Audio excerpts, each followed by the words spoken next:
మంచిర్యాలలో TNGO జిల్లా dairy క్యాలెండర్ను Telangana గనులు కార్మిక శాఖ మంత్రి గడ్డం వివేక్ వెంకటస్వామి ఆవిష్కరించారు. టీఎన్జీఓ జిల్లా అధ్యక్షులు గడియారం శ్రీహరి ఆధ్వర్యంలో మంత్రి స్వగృహంలో ఈ కార్యక్రమం జరిగింది.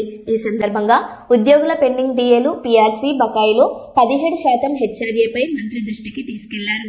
ఉద్యోగుల సమస్యలను ముఖ్యమంత్రితో చర్చిస్తానని, క్యాలెండర్ డైరీ ఎంతో ఉపయోగకరంగా ఉన్నాయని మంత్రి తెలిపారు.